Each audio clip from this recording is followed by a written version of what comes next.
ನಲಿದಾದ್ರೆ ಮಾಮ ಏನ್ ಹೇಳ್ತಾ ಇದ್ದೀರಾ ನೀವು? ಸತ್ಯವನ್ನು ಹೇಳ್ತಿದ್ದೇನೆ ಸೀತಾ, ಸತ್ಯವನ್ನು ಹೇಳ್ತಿದ್ದೇನೆ. ನನ್ನ ಅಂತರಾಳದಲ್ಲಿರುವ ಆಸೆಯ ಬುದ್ಧಿಯನ್ನ ನೀನು ಮುಂದೆ ಬಿಚ್ಚಿಡ್ತಾ ಇದ್ದೇನೆ. ನೋಡಿ ಸೀತಾ, ಈ ಭಾವನ ಆಸೆಯನ್ನ ನಿರಾಸೆ ಮಾಡಬೇಡ.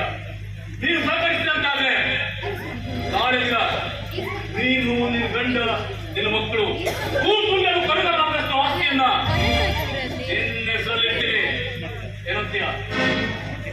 ಒಂದು ವೇಳೆ ನೆರವೇರಿಸದೆ ಹೋದ್ರೆ ಜಾಣನಿಗೆ ಮಾತಿನ ಬಿಟ್ಟು, ಕೋಣನಿಗೆ ಮತ್ತೆ ಪೆಟ್ಟು. ಸಹಕರಿಸಲಿಲ್ಲವಂತಾದ್ರೆ ಈ ಮುಂದೆ ಇದೆಯೇ ಇದೆಯಲ್ಲ, ಈ ಬಲಾಢ್ಯನ ದೂರ ನಿಂತು ಮಾತನಾಡೋ ದುರಾತ್ಮ, ನಾಚಿ ಆಗುತ್ತಿರುವ ಈ ರೀತಿ ಮಾತನಾಡಲು ನೀನೇನಾದ್ರೂ ನನ್ನ ಮೈ ಮೇಲೆ ಎರಗಲು ಬಂದ್ರೆ ನನ್ನ ಎಡಗ ಹಾಲಿರುವ ಚಪ್ಪಲಿನ ತೆಗೆದು ಪೆಟ್ಟಿನ ಮೇಲೆ ಪೆಟ್ಟು ಹಾಕಬೇಕಾಗುತ್ತೆ. ಚೋಕೆ ಏನಂದ್ರೆ ಬೆಟ್ಟ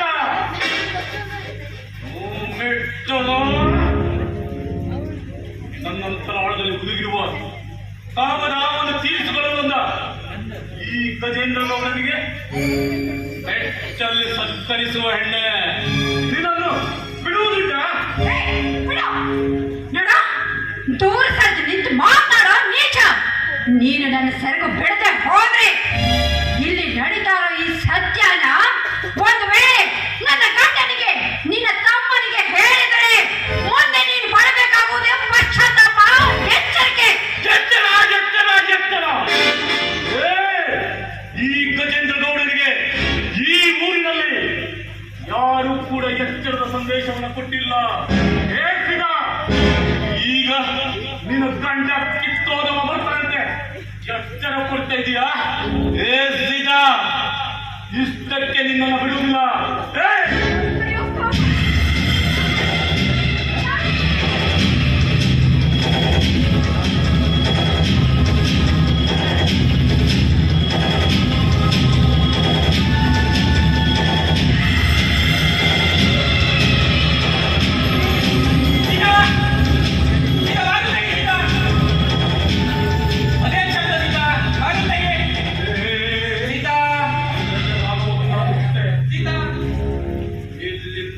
ವಿಚಾರವೇನಾದರೂ ನಿನ್ನ ಗಂಡನ ಮುಂದೆ ಹೇಳಿದಂತಾದ್ರೆ ನೀನು, ನಿನ್ನ ಗಂಡ, ನಿನ್ನ ಮಕ್ಕಳು